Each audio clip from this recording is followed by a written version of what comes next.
எல்லாருக்கும் வணக்கம். இன்னைக்கு வீடியோல என்ன பார்க்க போறோம் அப்படின்னு சொன்னா, நம்ம டெஸ்டர் வச்சு செக் பண்றப்ப, ஃபேஸ் வயர்ல வந்து லைட் எரியும். நியூட்ரல் வயர்ல வந்து நம்ம டெஸ்டரை வச்சு செக் பண்றோம் அப்படின்னு சொன்னா, நியூட்ரல் வயர்ல வந்து லைட் எரியாது.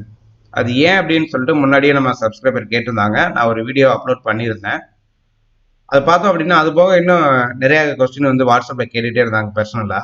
சரி, அதனால இப்போ நான் ஒரு வீடியோ அப்லோட் பண்றேன். இப்போ பார்த்தோம் அப்படின்னு சொன்னா பாருங்க, இது வந்து ஏற்கனவே வந்த கொஸ்டின்ஸ். இப்போ இது போக நிறைய வாட்ஸ்அப்ல அனுப்பியிருக்காங்க.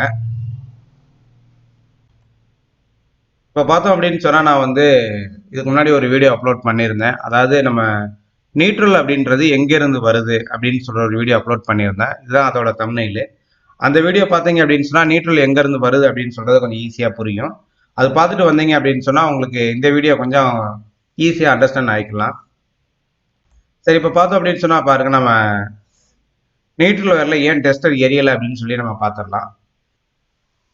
இப்போ பார்த்தோம் அப்படின்னு சொன்னால் நமக்கு வீடுகளுக்கும் சரி, இண்டஸ்ட்ரியலும் சரி, நமக்கு எப்படி சப்ளை வருது அப்படின்னு சொன்னால், ஸ்டெப் பை ஸ்டெப்பாக வந்து வோல்டேஜ் வந்து லெவல் இன்க்ரீஸ் ஆகி டவுன் ஆகி வந்துட்டே இருக்கும். அதாவது பவர் பிளான்ல இருந்து வெளியில் வர்றப்போ வோல்டேஜ் வந்து ஹை லெவலாக இருக்கும். அடுத்து டிரான்ஸ்மிட் ஆகிற வோல்டேஜும் ஹை வோல்டேஜாக இருக்கும். அடுத்து நம்ம டிஸ்ட்ரிபியூஷன் வர்றப்போ பாருங்க, அங்கே வந்து ஸ்டெப் டவுன் பண்ணிடுவாங்க. அதாவது நமக்கு வீடுகளுக்கு வர்றதுக்கு முன்னாடி 11 கேவில இருந்து 415 வோல்ட் 230 வோல்ட் இந்த மாதிரி நமக்கு வந்து மாறிடும். இது மாதிரி டிரான்ஸ்ஃபார்மர் பார்த்தோம் அப்படின்னு சொன்னா நமக்கு தெருவோரங்கள்ல நிறைய இருக்கும். இதுல இருந்தா நமக்கு வீடுகளுக்கு சப்ளை வரும்.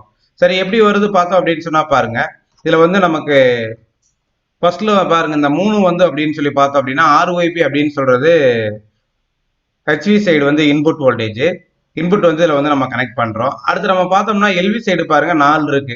அப்ப இந்த 4ல என்ன அப்படின்னு சொல்லி பார்த்தோம் அப்படின்னு சொன்னா ஆர்ஒய்பி, அது போக நியூட்ரல் வயர் 1.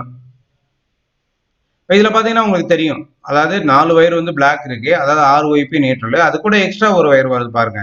இது வந்து நமக்கு எர்த்திங், அதாவது கிரவுண்ட் பண்ணி வச்சிருப்பாங்க. இந்த நியூட்ரலை எடுத்து கிரவுண்ட் பண்ணி வச்சிருப்பாங்க. அப்ப என்ன ஆகுது அப்படின்னு சொல்லிட்டு பார்த்தோம் அப்படின்னு சொன்னா பாருங்க, இந்த டிரான்ஸ்ஃபார்மர் வந்து எப்படி இருக்கும் அப்படின்னா இந்த மாதிரி தான் இருக்கும். அதுல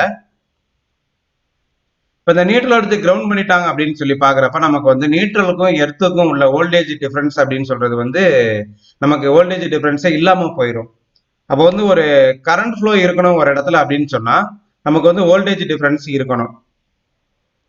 இப்போ அந்த டிரான்ஸ்ஃபார்மரோட வைண்டிங் எப்படி இருக்கும் அப்படின்னு சொன்னா இது போலதான் இருக்கும். அதாவது பிரைமரி சைடு அப்படின்னு சொல்றது ஹெச்வி, அதுல வந்து பார்த்தோம் அப்படின்னா டெல்டா கனெக்ஷன் இருக்கும். இப்போ செகண்டரி சைடு அப்படின்னு சொல்லி பாக்குறப்ப பாருங்க, இதுல வந்து ஸ்டார் கனெக்ஷன் இருக்கும்.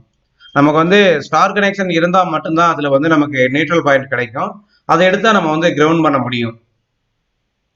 அதனாலதான் பாருங்க, எல்லா டிஸ்ட்ரிபியூஷன் டிரான்ஸ்ஃபார்மரும் பிரைமரி வந்து டெல்டாவில் இருக்கும், செகண்டரி வந்து ஸ்டார் கனெக்ஷன்ல இருக்கும். அப்ப அந்த ஸ்டார் பாயிண்ட் அப்படின்னு சொல்ற இந்த பாயிண்ட்ல இருந்து நமக்கு வந்து பாருங்க நியூட்ரல் சப்ளை நமக்கு எடுத்துக்கிறோம், நியூட்ரல் ஆகுது. அதே இதுல ஒரு இன்னொரு வயர் எடுத்து கிரவுண்ட் பண்ணிடுறாங்க. இதுக்கு முன்னாடி நம்ம அந்த பார்த்தோம்ல டிரான்ஸ்ஃபார்மர்ல பாருங்க 4 வயர் இருந்தது, அதுக்கப்புறமேலு ஒரு வயர் எடுத்து நம்ம வந்து கிரவுண்ட் பண்ணியிருந்தாங்க. அதே தான் இருந்தது. இப்போ இப்படி பண்றப்ப பாருங்க, நமக்கு வந்து டெஸ்ட் வைக்கிறோம். அதாவது டெஸ்ட் வச்சு செக் பண்ற ஒரு எலக்ட்ரிஷியன் வந்து எங்க நிப்பாங்கன்னா அவங்க கிரவுண்ட்ல இருப்பாங்க. அவங்க கிரவுண்ட்ல நின்றுக்கிட்டு நியூட்ரல் அப்படின்னு சொல்றது இங்க போய் நம்ம டெஸ்ட் வைக்கிறப்ப ரெண்டுக்குள்ள வோல்டேஜ் டிஃபரெண்ட் அப்படின்னு சொல்றது கிடையாது. அதனால வந்து நமக்கு வந்து இண்டிகேட்டர் எரியறது இல்லை. இப்போ இதே இது ஃபேஸ் வயர்ல நம்ம வைக்கிறோம் அப்படின்னு சொல்லிட்டு பாருங்க, அவங்க நியூட்ரல் நிக்கிறாங்க. நியூட்ரல் நின்றுட்டு ஏதோ ஒரு ஃபேஸ்ல வந்து டெஸ்ட் வச்சோம் அப்படின்னா அங்க வந்து நமக்கு வந்து 230 வோல்ட் வந்து டிஃபரெண்ட் கிடைக்குது. அப்போ வந்து டெஸ்ட் வந்து எரியுது. இதுதான் அது காரணம். அதாவது வோல்டேஜ் டிஃபரன்ஸ் இல்லாதனால அங்க வந்து கரண்ட் ஃப்ளோ கிடையாது, நமக்கு வந்து லைட் வந்து எரியல இண்டிகேட்டர். இந்த மாதிரி தான் நம்ம டெஸ்ட் வச்சு செக் பண்ற பாருங்க, ஃபேஸ்ல வந்து இண்டிகேட்டர் வைக்கிறப்ப இண்டிகேட்டர் எரியும், நியூட்ரல்ல வந்து எரியாது. இதே இது நீங்க எர்த்ல வச்சு பார்த்தாலும் இண்டிகேட்டர் எரியாது. ஆனா ஒரு கண்டிஷன்ல பாருங்க, நீங்க நியூட்ரல்லையும் சரி எர்த்லயும் சரி இண்டிகேட்டர் வைக்கிறப்ப லைட் எரியும்.